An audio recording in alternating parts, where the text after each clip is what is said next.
Paano nga ba yung tamang pag-upload ng Reels para naman mabigyan tayo ng chance ni Facebook na kumita din? Dito guys, dapat ganito yung itsura ng ating mga Reels. Kailangan dito guys, ang nakalagay ay original audio. Kung gagamitin nyo yung music na binibigay nila doon sa Reels, hindi original audio ang lalabas dyan. Ang lalabas dyan is yung title ng music. Guys, yun na nga ang sinasabi ko nung isang araw pa sa aking mga upload. Mas maganda, iwasan na lang natin gamitin.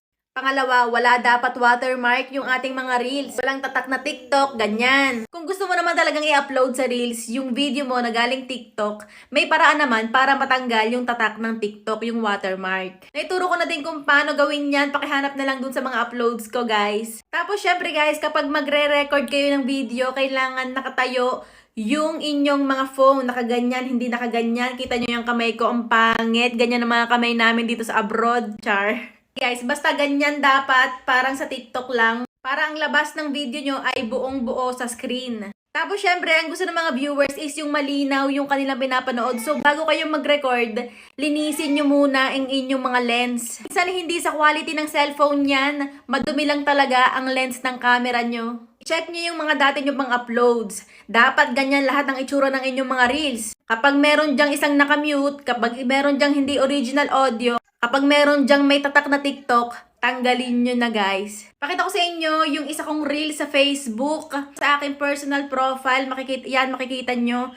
Meron na siyang ads. Yung may bilog na kulay red. Tapos yan makikita nyo, binilugan ko ng kulay green.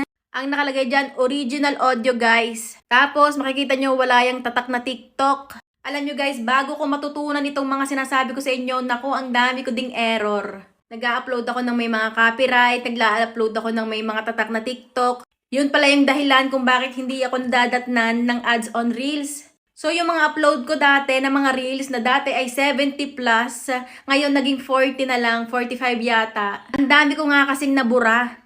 Kasi hanggat hindi ko nalilinis lahat ng aking mga Reels, kung hindi lahat ganyan ang itsura, hindi lahat pulido, hindi nga ako dinadatnan nitong ads on Reels. Basta palagi ko lang ipapaalala, palagi kayong mag-upload ng mga original content at least once a day. Pero mas maganda kung twice a day, thrice a day, kahit 5 upload pa yan, okay na okay yan. Araw-araw guys. Balitaan ko pa kayo about monetization. Ano ba yung mga bawal i-upload sa Reels? I-follow nyo din ako sa aking personal profile.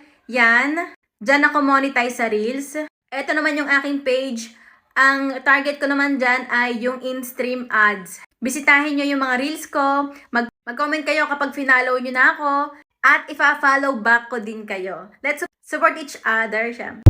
Paano nga ba yung tamang pag-upload ng reels para naman mabigyan tayo ng chance ni Facebook na kumita din? Dito guys, dapat ganito yung itsura ng ating mga reels. Kailangan dito guys, ang nakalagay ay original audio. Kung gagamitin nyo yung music na binibigay nila doon sa Reels, hindi original audio ang lalabas dyan. Ang lalabas dyan is yung title ng music. Guys, yun na nga ang sinasabi ko nung isang araw pa sa aking mga upload. Mas maganda, iwasan na lang natin gamitin.